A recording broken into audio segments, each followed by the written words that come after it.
Assalamualaikum warahmatullahi wabarakatuh. Bismillahirrahmanirrahim. Salam sejahtera bagi kita semua. Om Swastiastu, Namo Buddhaya, Salam Kebajikan. Perkenalkan, sebelumnya nama saya Muhammad Tafa Zahran, NPM 181 139. Pada kesempatan kali ini, saya akan mempresentasikan tentang perbedaan dari ketiga buku tentang perbandingan hukum perdata. Langsung saja dimulai pada materi yang pertama.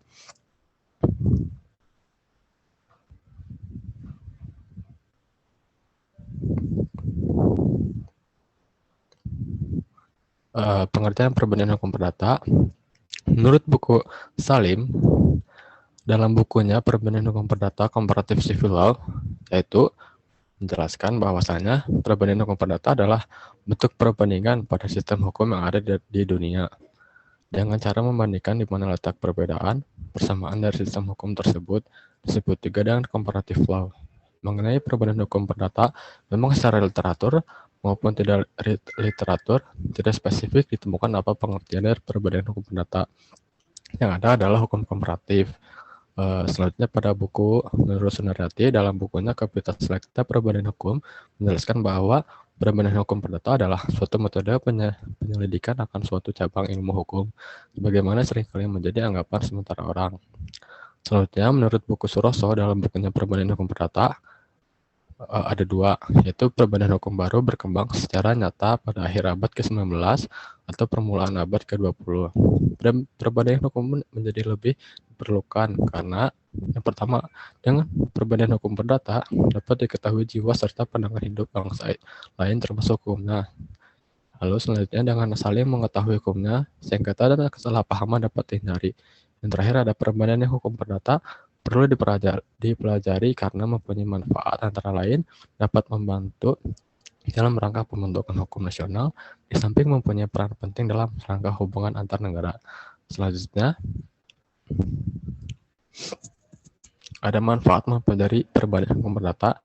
Menurut buku Salim, ada 3 fungsi dan tujuan mempelajari dan mengetahui perbandingan hukum perdata. Di antaranya yang pertama, ada mengetahui perbedaan sistem hukum. Yang kedua, mengetahui latar belakang dari sistem hukum.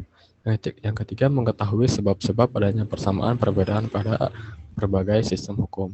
Selanjutnya, pada buku Sundaryati mengatakan bahwasanya tujuan perbandingan hukum adalah untuk mencapai suatu kebutuhan atau manfaat yang dapat dibagi dalam kebutuhan teoritis dan kebutuhan praktis. Lalu pada buku Suroso mengatakan bahwa tujuan perbandingan hukum adalah usaha mengumpulkan berbagai informasi mengenai hukum usaha asing dan usaha mendalami pengalaman-pengalaman yang dibuat dalam studi hukum asing dalam rangka pembaharuan hukum. Lalu selanjutnya,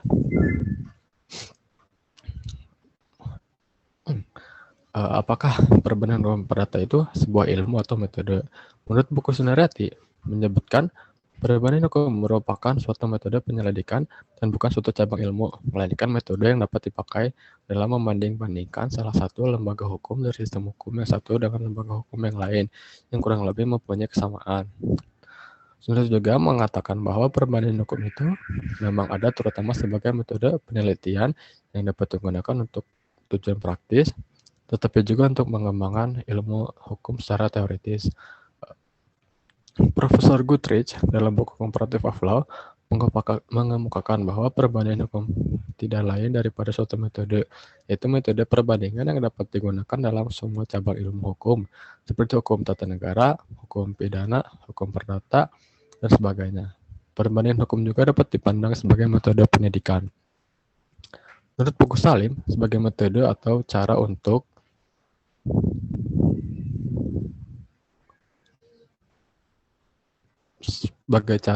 mengetahui perbedaan dan persamaan dari ketentuan-ketentuan hukum perdata yang ada dalam suatu negara atau antar sistem negara atau state yang satu dengan yang lainnya. Selanjutnya,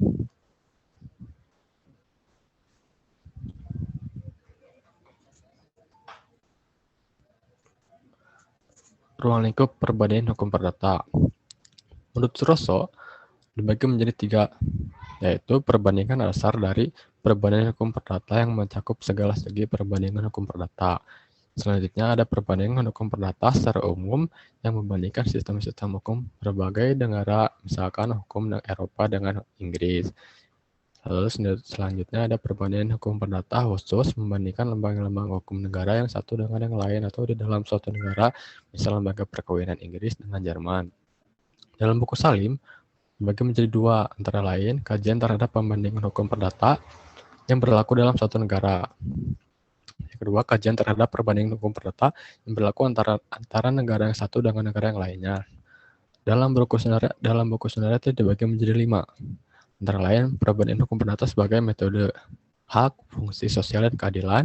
Yang ketiga, hubungan antara hukum publik dan hukum perdata. Yang terakhir, tentang cara-cara pembentukan hukum. Baik, selanjutnya. Perbedaan antara sistem Anglo-Saxon, sistem Eropa kontinental, dan hukum Islam terkait hukum kontrak dan hukum ekonomi. Kajian normatif tentang kontrak dalam sistem hukum Amerika dan Inggris sebagai penganut Anglo-Saxon atau common law.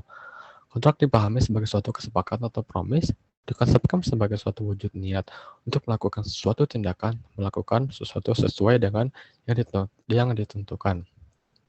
Ada dua pihak yang terkait dalam kontrak, yaitu yang pertama ada promisor, yang kedua yaitu promise. Selanjutnya,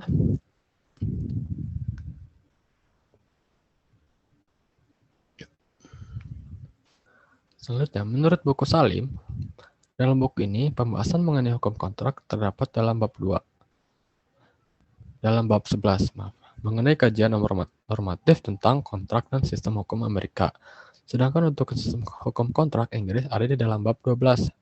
Dalam hukum kontrak Amerika, menurut buku ini dikonstruksikan sebagai sebuah persetujuan antar dua pihak atau lebih untuk menciptakan kewajiban hukum semua pihak, yaitu untuk melakukan atau tidak melakukan tindakan tertentu atau serangkaian tindakan terkait.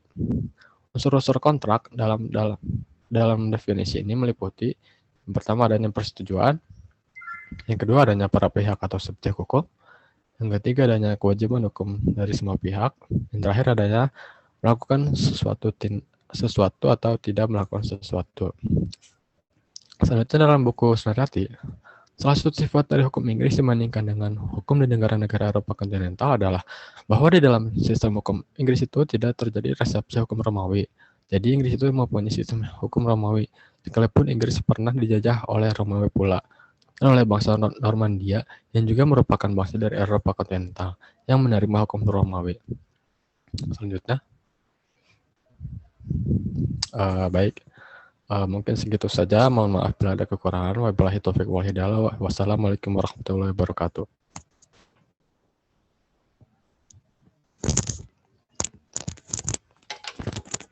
Stop dulu itu baru.